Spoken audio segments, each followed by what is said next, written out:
Okay.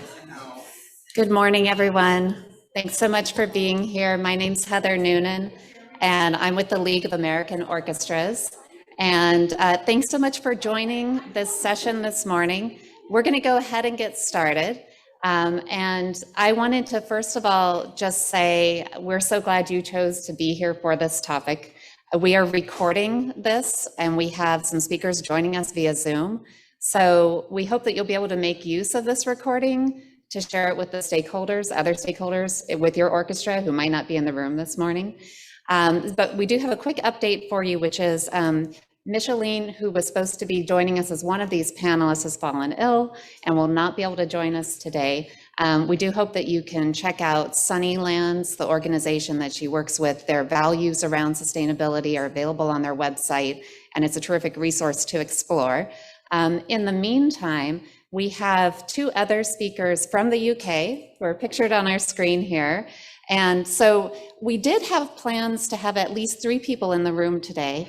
And I wish I could say that this was purely due to reducing our carbon footprint, that we went all electronic, but it just worked out nicely that way. And I want to thank Akilah for being our moderator, as both someone who's helping to put all these pieces together, but also with some rich experience in the topic that we're discussing today. So I'm here mostly to advance slides, and we will be inviting questions from the room later. So as you have them, please feel welcome to step up to the mic after the presentations are done, and then we'll have a conversation from there. And I'll hand it over to Akilah. Perfect. Good morning, everyone. My name is Akilah Morgan. I'm the Director of Programs for the Inner City Youth Orchestra of Los Angeles, and I also serve on the board of the Association of California Symphony Orchestras. So today I'm here in my capacity, as Director of Programs for ICIOLA, but I also have a tiny bit of experience in the climate change field because I did work for a nonprofit briefly last year and attended the COP26 conference in Scotland. So I want to also give our speakers on Zoom the opportunity to introduce themselves. So I'll turn it over to you, Mark. Great. Hello, everybody. I'm Mark Pemberton, Chief Executive of the Association of British Orchestras. You can see me, I can't see you, but just to say, sorry, I can't be with you in person. The plan originally was I would be with you, but circumstances have kept me here in the UK, but I'm delighted to join you through the wonders of Zoom, which thankfully is now all working.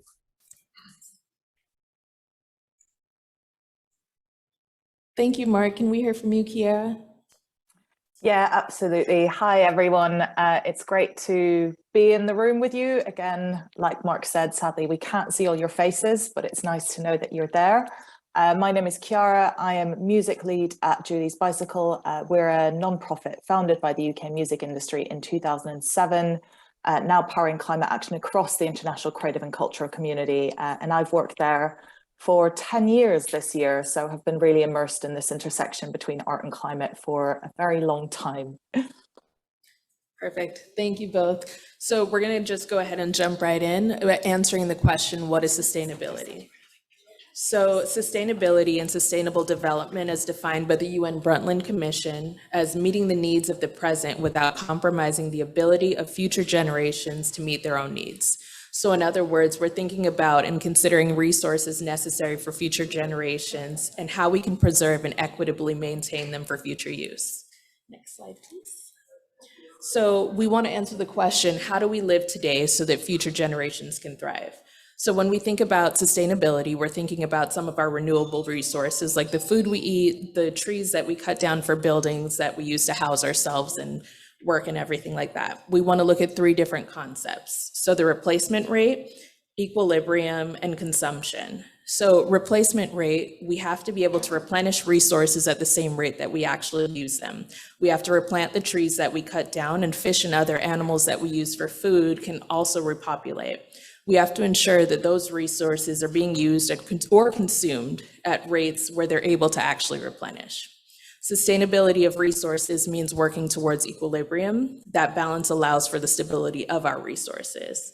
And our consumption. So one of the issues that we're seeing now is that our resources are being consumed at rates that are too high for regeneration, leading to excessive consumption.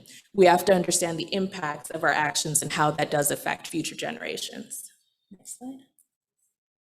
So the 3 E's are 3 pillars of sustainability that work together. We can't conserve without understanding how each pillar balances with the other. So the first pillar, environment, talks about sustaining activities that protect the environment. We have to consider if our activities are harming or helping other people and the planet. Economy, to achieve true sustainability and for our society to be economically feasible, we have to ensure that we are providing enough resources and money for people to support their actual needs. And equity, which is sometimes referred to as social equity, people in communities have to be treated equitably. We have to think outside of ourselves and understand how our actual consumption affects other people around the world. So avoiding things like environmental exploitation. So one of the things I think about, my family's from the Caribbean and a small country, a very small country. And what we found is that a lot of the times, countries that are contributing the least to greenhouse gas emissions are often affected the most by climate change. I want to talk briefly about our artistic responses. So as I said last year, I had the opportunity to go to the COP26 conference in Scotland. And I was able to, there were 2 zones, the blue zone for diplomatic countries and different parties, and the green zone where people from different countries were able to actually come out and protest, talk about environmental action and what their organizations are doing. So the focus of the conference was to bring countries and organizations together to talk about accelerating the goals of the Paris Agreement, which is a global framework to avoid dangerous climate change by limiting global warming to below 2 degrees Celsius with the goal of keeping it below 1.5. So some of the things I got to see in the blue zone were these organizations like the Royal Scottish National Orchestra, Musicians in Exile, and other organizations like Music Declare Emergency, who were calling for immediate action from governments throughout the world. So we're starting to see different artists, composers, and music groups all over the world creating and showcasing new music in response to the climate crisis. And I briefly want to give Scott Faulkner the stage to talk about one of them with the Reno Philharmonic.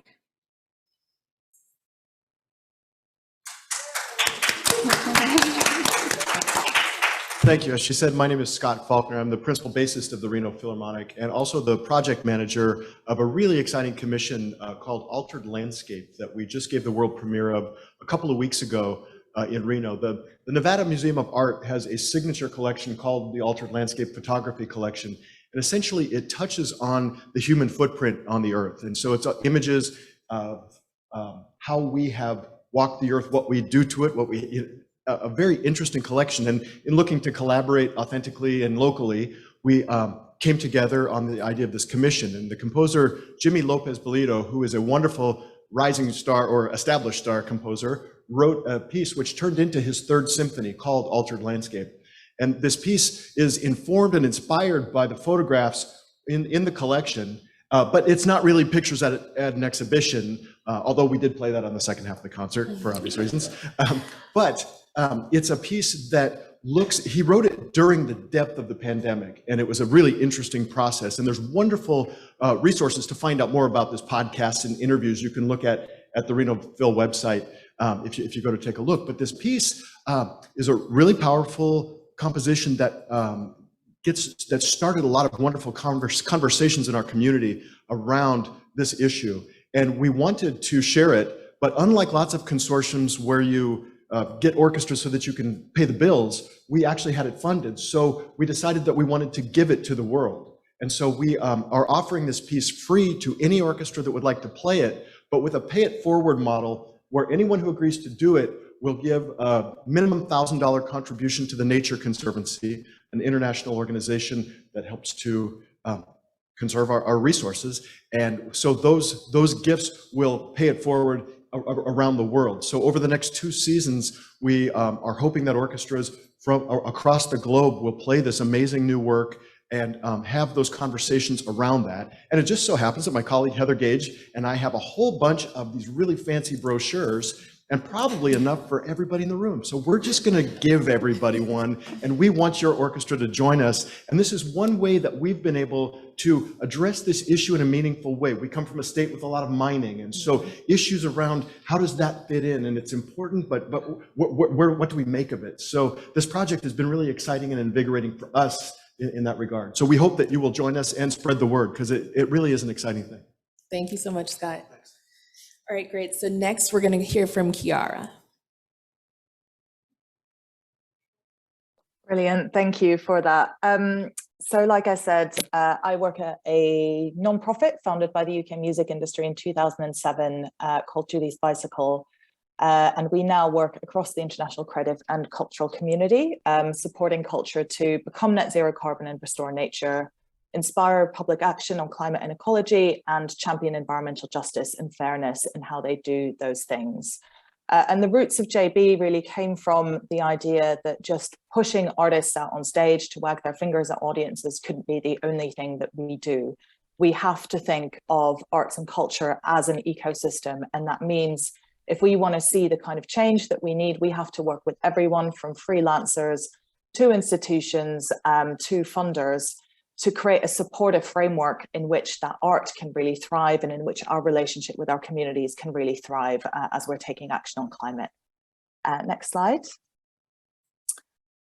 And I think this comes down to the fact that we, as the people who are alive now, actually have to solve this huge issue around climate change. The climate is not going to stop changing until we stop putting more greenhouse gases into the atmosphere. And that is a really tall order.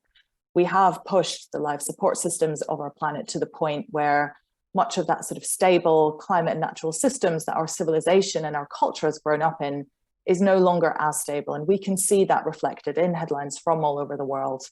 No person, place, job, or sector is going to remain untouched. And that means that the decisions that we make now are going to really set the course for the next millennium. And if you're living and working today, this is going to be part of your life's work. It's sort of the context in which all of our lives are taking place.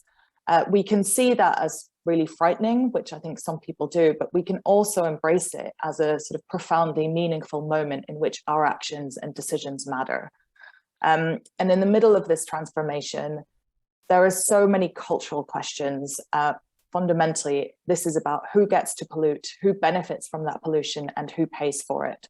And how we respond to those questions is at its heart a cultural question that speaks to our values, how we want to relate to each other, and the kind of world that we want to make and sustain. And that's why the role of the arts is so important, and why the arts do have to be at the heart of how we respond. Next slide. And I think that offers us sort of a deeply rich and creative landscape for everyone working in the arts, including orchestras, artists, venues, funders, and institutions to take action. It means reducing the emissions from how we make and present creative work and trying to think about how we use less resources and actually help regenerate them. It means recognizing that the huge number of people that we reach and the many opportunities that that gives us for role modeling the kind of world we want to see when audiences and others come into our spaces and come to engage with our art. We have an opportunity to kind of normalize some of those changes that are coming, especially in areas where we will need to see some shifts in behavior in richer countries of the global north, like what we eat and how we get around. And lastly, it can mean finding ways to use our platforms to get engaged in politics, bring people together, think about what it might mean to help our communities build resilience and adapt to the changes in temperature and climate that are already baked in, how we work through the grief that comes with that changing climate and that changing landscape, working with others to find new ways of knowing and sort of co-create new knowledge and research. And all of that, of course, also includes the art itself. Next slide. So at Julie's Bicycle, we work to support all kinds of responses in those three areas that I just talked about, both through our Creative Green Consultancy program, which works one-to-one with different orchestras and venues on their strategies and understanding their carbon footprint and what they can do and how they write this into policies. We have something called our Creative Climate Leadership program. If there is anyone joining in from Canada, we're actually just about to open applications for an edition there. So if anyone would be interested in that, then do email me to find out more. That's sort of an intensive development and transformation program for people working in the arts who want to take a lead on climate action. And we also do a lot of work with cities and funders to see how they can best support arts organizations to take action and sort of scale up the funding and support and resources that are available as we sort of navigate the current context. And as part of that, one of our main programs is a 10-year partnership with Arts Council England, which is the main national funder of the arts in England. And 10 years ago, they made it a condition of funding for those organizations that get regular support to report on their environmental impacts, put in place an environmental policy and action plan. And Julie's Bicycle sort of handles that program for the Arts Council and also provides a really rich program of events and support and guidance for organizations and people working in the arts who want to take action. So what's on the screen at the moment is a sort of snapshot of some of the data that we collected in 2019 to 20. Again, trying to understand, what are our emissions hotspots? What does that tell us about where we need to focus our energy? And also, what does that tell us about where we need to go and ask for investment, either from government or potentially from philanthropic funders about taking action on these? And of course, the other thing that it's done is really shifted the landscape in terms of the literacy that the whole workforce in the arts has in the UK, because they're having to sort of engage with this and try to think about how they translate this into their action plans. Next slide. The other thing that we found working on this program is that it is creating a huge amount of value that is perceived by organizations. So we run an annual survey, and on a practical level, people are saying that they're finding that environmental policy useful in funding applications and also in contributing to business planning. Half of the organizations actually say that they've experienced creative or artistic benefits from engaging in that environmental action. And 3 in 4 actually say that that environmental action has helped improve team morale and well-being. And I think that's really important as we consider, again, that we're all sort of trying to figure out what climate change means for us, and giving people the option to bring that into their work can be really, really beneficial. Next slide. I think because we live in this era of climate change, environmental action is a process. It's a way of working. It's a reset of some of the stories that inform kind of our thinking every day. We're not going to arrive at this end destination where suddenly we're green. This is much more about how we thread through a recognition of our ecosystems, the life support systems we depend on, and how they interact with social justice and healthy communities through everything that we do. Next slide. In terms of kind of starting points to think about, I think because culture is an ecosystem, everyone has a role to play. We can think of that in terms of our spheres of influence. And for each of us, there are things we can control, things we can influence, and things that feel outside our control, but that we could still campaign on or raise our voices about. If you're a venue, you have the opportunity to decide how that venue is powered and how much you invest in energy efficiency, and what options are open to people coming through your space. You can influence how people travel, and you can lobby and campaign on things like investment in public infrastructure. For example, the Royal Albert Hall here in London recently wrote an open letter to one of their local authorities to campaign for better bicycle lane provision for their artists and audiences. If you're an orchestra that doesn't control your own venue, you can make sure that you are represented on a venue's green team. If you're hosted by someone, you can work with your players to look at traveling more sustainably. You can use a green rider on tour to open those conversations. If you're a programmer or an artistic commissioner, you can think about new formats. One thing we're seeing people experiment with is touring formats where only a few principal players travel, instead opening up sort of opportunities to foster creative collaboration with local musicians. Or formats where the idea or the show travels, but the players remain local. And of course, if you're an individual player or artist, you can bring up climate with your union or others in your orchestra network. Next slide. So I think we'll get into some of that in more detail in the conversation, but for kind of practical resources to follow up on some of that, we have a huge library of free case studies, research, podcasts, and webinars on the JB website. That includes kind of top tips and starters like the Green Orchestras Guide, which I think Mark will say a few more words on, but also deep dives into more specific topics like offsets and carbon pricing or climate justice and how we translate that into our work. Thank you.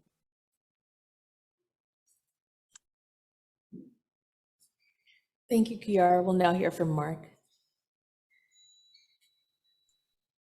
Great, thanks, Chiara. That's a really useful introduction. And hello, everybody, again.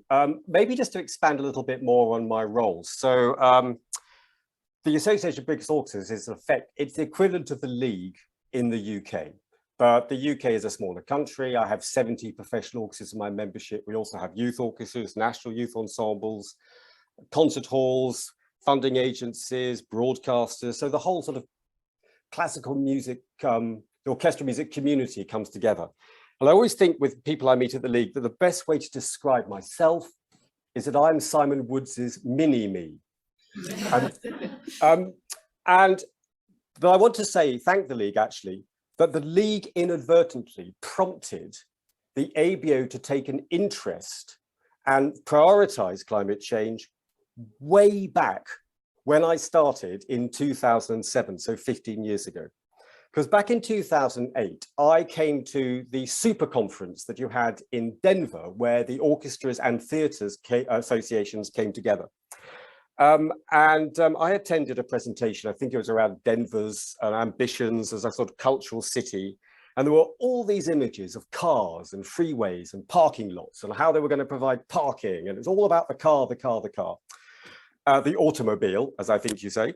And at the end, I turned to people at my table and I said, I'm just interested, is anybody here talking about climate change? And this man turned his beady eye at me and he said, and forgive my terrible American accent, he said, son, you just got to understand, you ain't never going to get Americans out of their cars. So I thought, hang on, there's something slightly wrong here, because we were already thinking around climate change being very clearly a topic of concern. So in 2008, I made it the primary topic of my annual conference. And we titled that conference Sustain, and we put climate change at the heart of the discussions that we were having.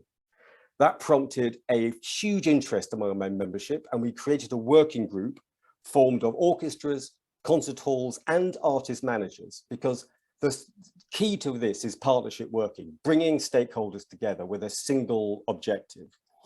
And we worked towards creating an agenda for climate change. And we were delighted then to work with Julie's Bicycle. And Arts Council England gave us some funding, and we worked with Orchestras Live, which is a development agency for orchestras.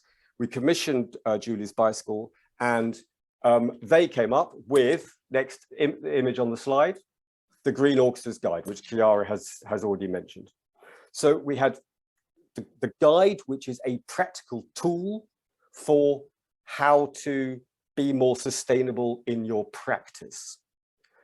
We then also, with them, next slide, they also did Moving Arts, which was a toolkit for how you measure the emissions created by an orchestra. The third component of this was we created a charter where we wanted orchestras to sign up to a commitment to be greener in their practice. But I want to flag the time frame for this, 2008 to 2010. Our timing was terrible because we had the global financial crash. And I remember how ugly things got in the USA. They got pretty ugly here too. There was a financial crisis that slammed into orchestras hard, and everybody got distracted by surviving. And they said, yeah, Mark, we hear your green agenda. We're just going to put that aside at the bottom of the in tray, and we'll come back to it when things are more benign. And of course, it sat in that in tray for a very, very long time.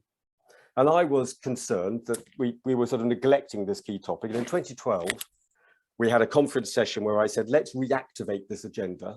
Now, I don't know how many of you are in the room today, but I can tell you in a conference of 300 people, 6 turned up to that session in 2012. And that was indicative that it really was not at the top of people's priority list. But here we are, quite a few years later, and in the run-up to, because Akilah mentioned Glasgow COP, in the run-up to COP, I said we absolutely have to get this back up there. And as you've also heard from Chiara, our primary funding agencies, the arts councils, were saying this is now fundamental to our future decision-making. You're not going to get any more money if you don't start to build in environmental sustainability into your planning. So there has been a renewed energy on this. And I was particularly pleased in 2021, if we just move to the next slide, that our colleagues in Scotland dusted off the Green Orchestras Guide. We checked with Julie's Bicycle, who said it's still completely valid. It slightly has an over-obsession with CD packaging, which is a little dated, but it's still bang on in terms of the practical tools that you can do to reduce your emissions. And Scotland has sort of, in a way, made it more relevant to today's needs. And it's a really good practical guide of how to get more sustainable in the way in which we operate. Because let's face it, it isn't easy being green. There are huge challenges, but no one's saying that we're just going to become net zero overnight. It's a journey around reducing one's emissions. And we are now in a situation, onto the next slide, where the funding agency Arts Out England, which is now entering its new 10-year plan, is absolutely saying environmental sustainability is non-negotiable.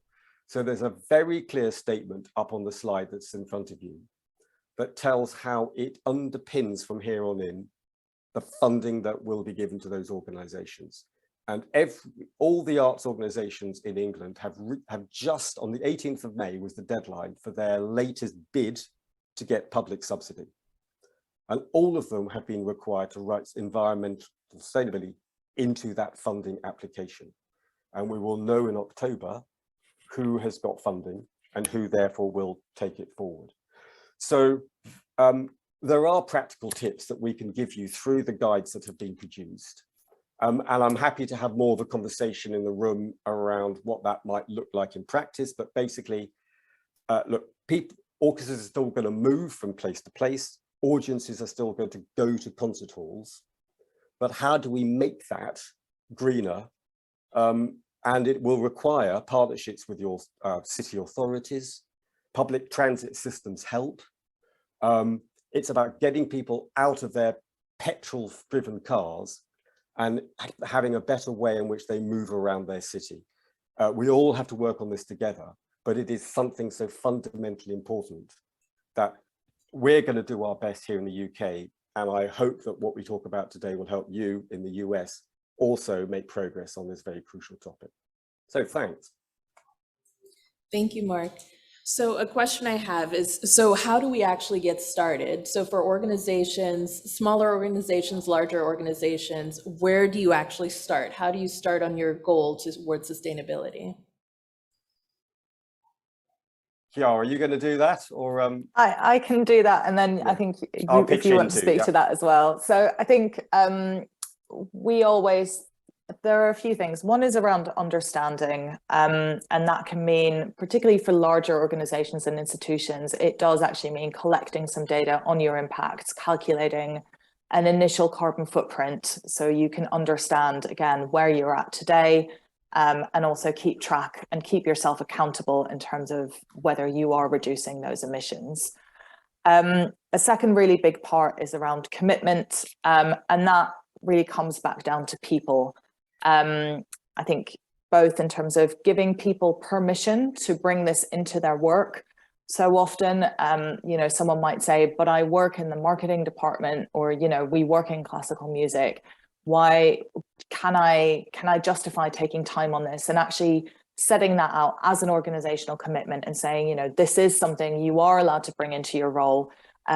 Having that openness for people to start finding solutions in their particular area of expertise just means we have so many more brains working towards it. And also threading it throughout. So having board level champions, for those of us that have boards, having a senior level champion who again can represent this in conversations around budgets and fundraising.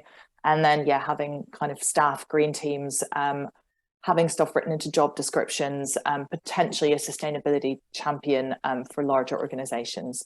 So having that commitment and that understanding. And then the last part is sort of bringing it alive. Again, that's where some of the creativity comes in, sort of letting it take on a role of its own in terms of how what the big issues might be in the communities that we work in and how we link into those from an environmental perspective. Again, giving people something to actually care about in terms of driving this forward. And I would just add that I think the best place to start is your building and your office. Buildings are relatively, it's a great place to start, because if we're talking about low energy, we're talking about reducing costs. So why would you not do it? So start with actual bricks and mortar, And once you've got that measured and worked out how to reduce your emissions, then focus on the art itself. How do you get musicians to and from the building? How do you get audiences to and from the building? How do you encourage people to travel in a more sustainable way? Something else interesting, I mean, Australia is a good example because Australia is a long way away. When an artist comes to Australia, the orchestras all work together to plan that artist will do at least 5-6 dates across orchestras so that there's only the one flight over, then they travel internally and then they go back. We do an awful lot in our business of one-hit wonders. We go, we leave, and it's about planning. How do we plan a tour that's sustainable? How do we plan bringing an artist in a way that's more sustainable? And just set maybe a 10, 15, 20-year target by which you know that that's where you aim to get to, that your emissions will have reduced by a percentage by that date and work towards it. But the key thing, as I said earlier, is bringing a lot of people together in partnership and talk to the musicians. What do the musicians want? I think you'll find many of your musicians are concerned about the environment and would love to work with managers on a joint agenda. So often we try to make decisions on behalf of musicians rather than maybe genuinely working in full partnership with them. How do you actually convince people that this work is important? I know that, you spoke briefly about people in a marketing department. How do you convince your board? How do you approach them with something like that, that this work is important to us? How does our organization help on the road to sustainability? Do you want to go first, Mark? No, Chiara, I'll leave you to that while my brain cells think. I think the drivers for change, there's a few. That there can be the financial, again, particularly if it is a building. We're exposed to things like energy price shocks. That is happening a lot at the moment. I don't know if it's as bad in the US as it is in England, but we're seeing venues whose energy bills are kind of tripling or quadrupling overnight. Where if we could secure the investment for more energy efficiency, that is more money back into the institutions. I think there's something about linking climate and environment directly into our values and missions. It is such a rich agenda that there are so many links that can be made in terms of linking into social justice issues. Climate change is a human rights issue. It's a health issue. It's an issue for our communities. Like you mentioned at the start, the impacts fall disproportionately on those already disadvantaged in other ways.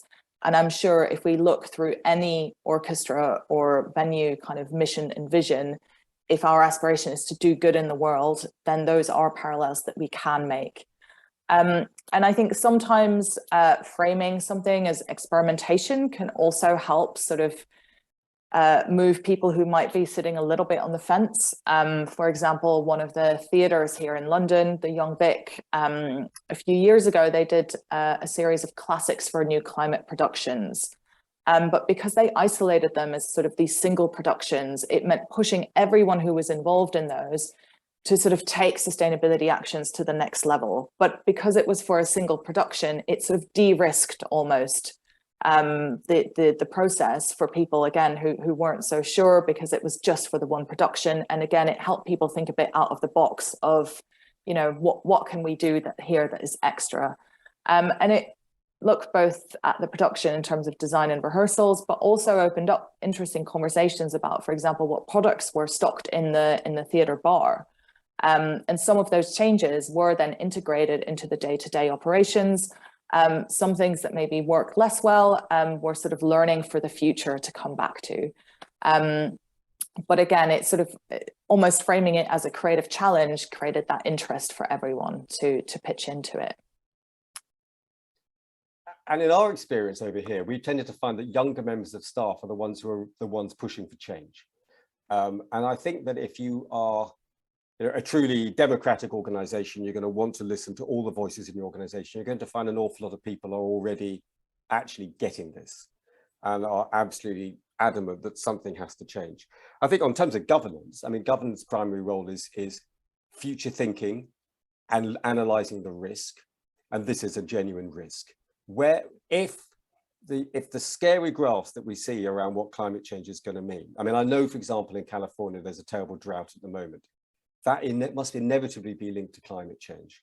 So if the planet is going to keep getting warmer and warmer and warmer, that drought is going to go on and on and on. And eventually you're not going to be able to function as organizations. So what can you do in collaboration with everybody else that's frankly got to do something about this, and tap into the energy of the people in your organization who want this change to happen, to do your bit? And I can't, it's hard to see where, yes, there are going to be some people who are going to, as I faced, who are going to go, yeah, we know that, just not now. But now is the time to do it.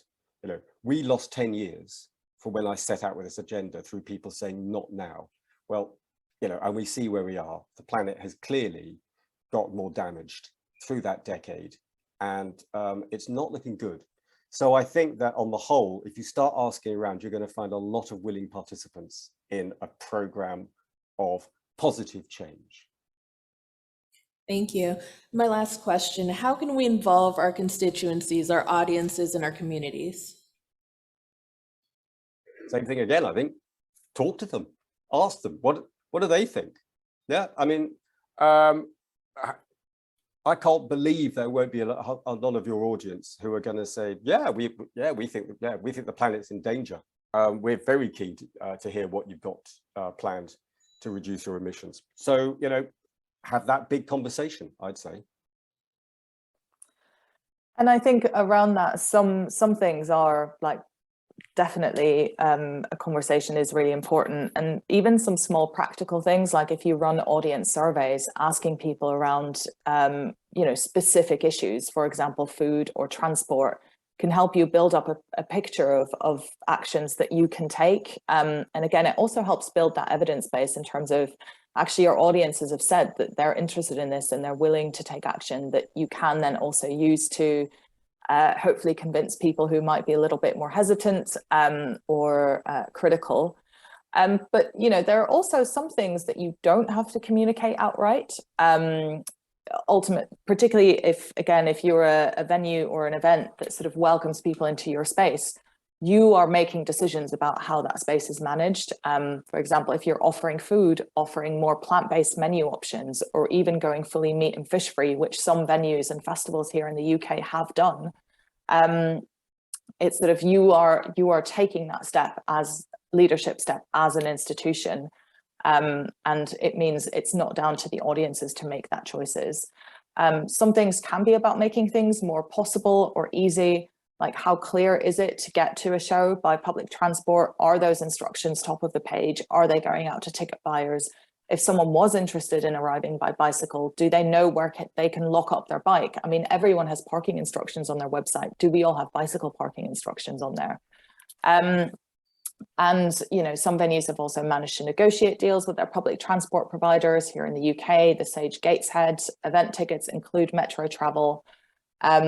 And then some of it is also about the sort of creativity that comes with it. I think particularly if you are putting on a performance that maybe is more environmentally themed, giving people that takeaway at the end of the night, organizing maybe a talk or something that is linked to that performance for people to explore those issues in more depth, having that conversation potentially as well with your local authority or the city in which you operate, and going, what are the big issues here that you're trying to get people engaged and involved with, and how can we come on board with this?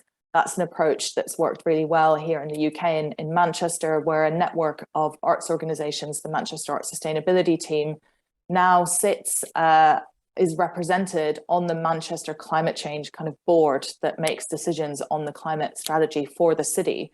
And it means that culture is represented sort of at those decision-making levels, and we're really, really involved and engaged in how our cities are developing for the future and sort of encountering climate action.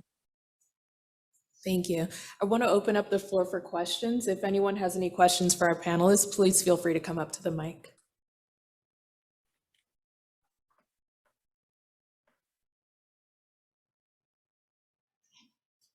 Thank you.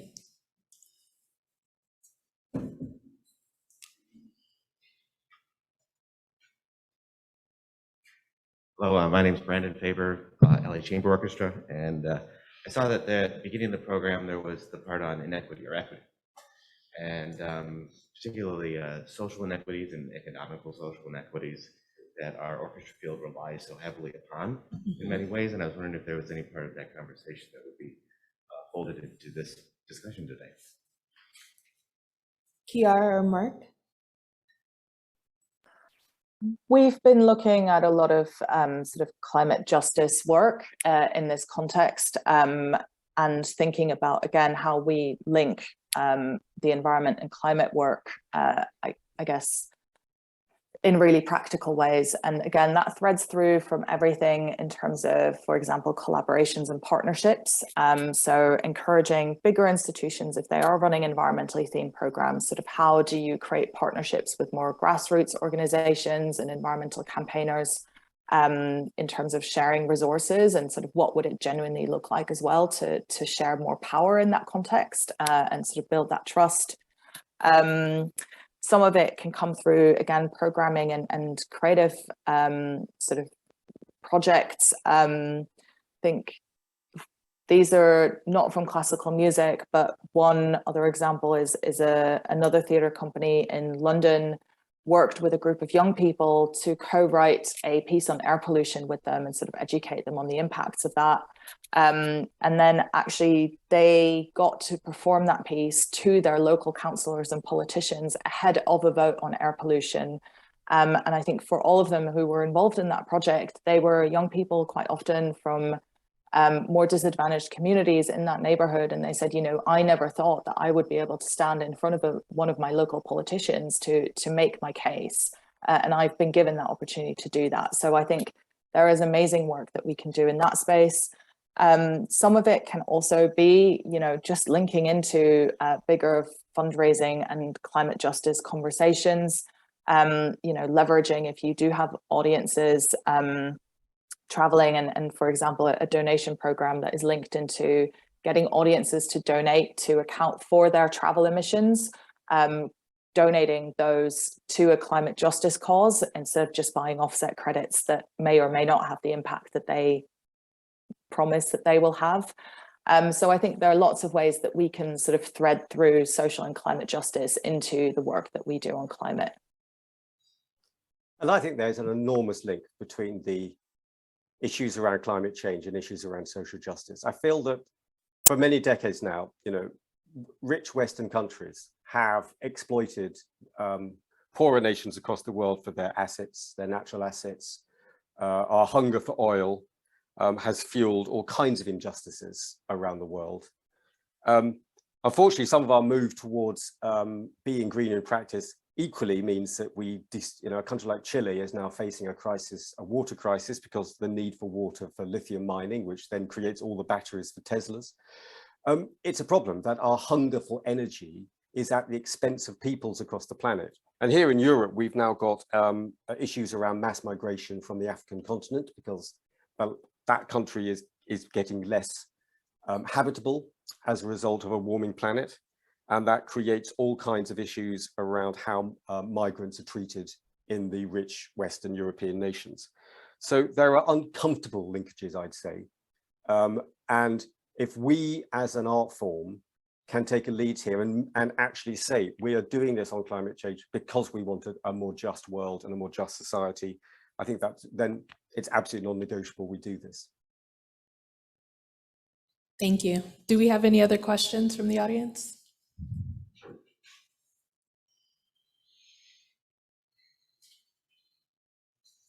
Hi there, thanks for the great presentation. I'm Byron Harrison from Charcoal Blue. I wondered, orchestras aren't often the owners and operators of their buildings.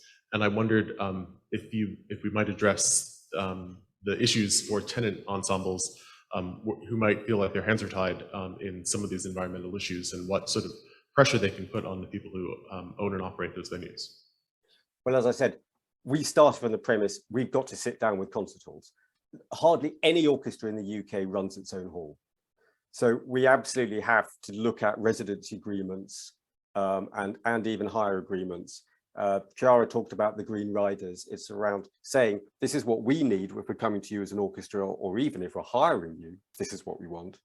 But it's back to the whole thing I'm saying, you've just got to open up a conversation and bring together action groups that are on the same page on this. Because yeah, you're right, if if the hall is refusing to do anything about it, the orchestra is in a weaker position, but there's still things the orchestra can do itself that reduce its emissions. But one of the things I'm always uncomfortable about is if we sort of try to pass the blame and say, well, I can't do anything because they're not doing it. There's always something we can do. And Chiara's nodding, so.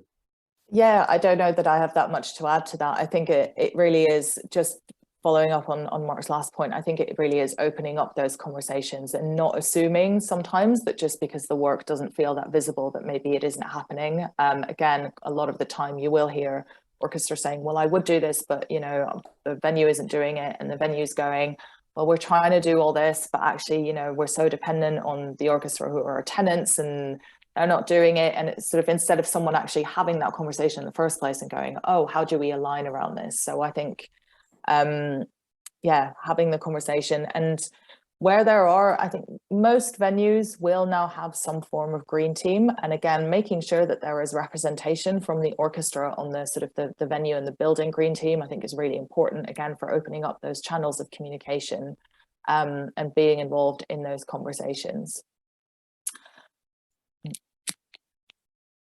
Perfect, thank you. Do we have any other questions? Go ahead.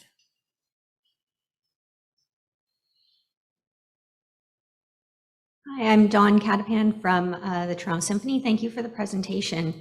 My question is that in our sector, there seems to be this expectation that major symphony orchestras are going to do big tours to Europe or big tours to Asia with many cities and many people and big programs, or we're bringing in guest artists, you know, for very exclusive experiences to bring audiences in. And I'm wondering how we either reconcile that with the concept of sustainability or shift the narrative to one that allows for greater sustainability. Chiara, I'll just come in first to say, look, we had that very conversation back in 2009, 2010.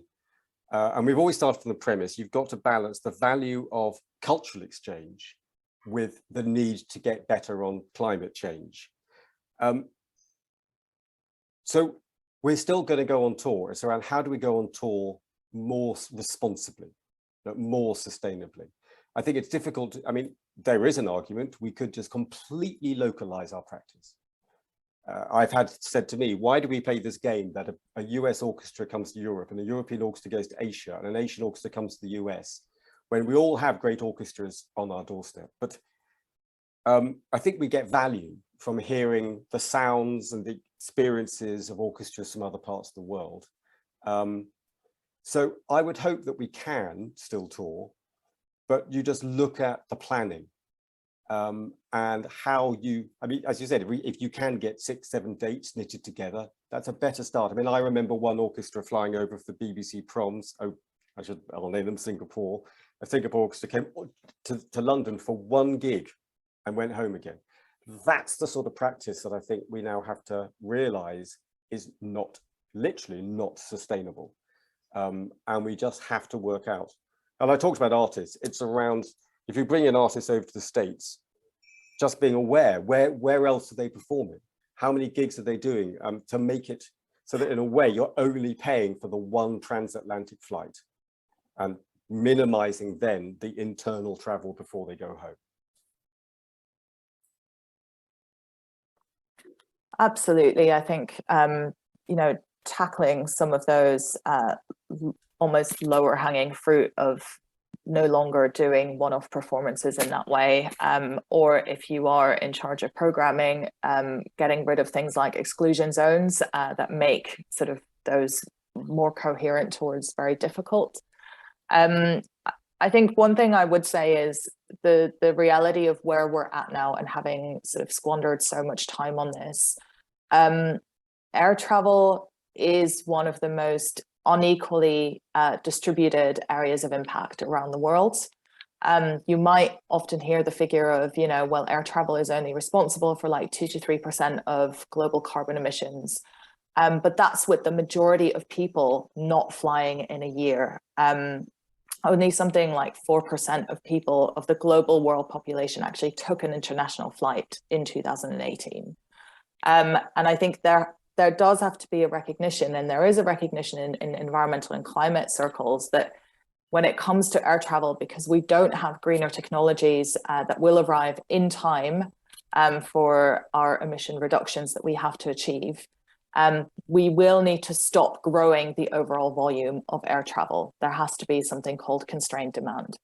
And I think that opens up some difficult questions for us in the arts, especially about, again, sort of equity in exchange.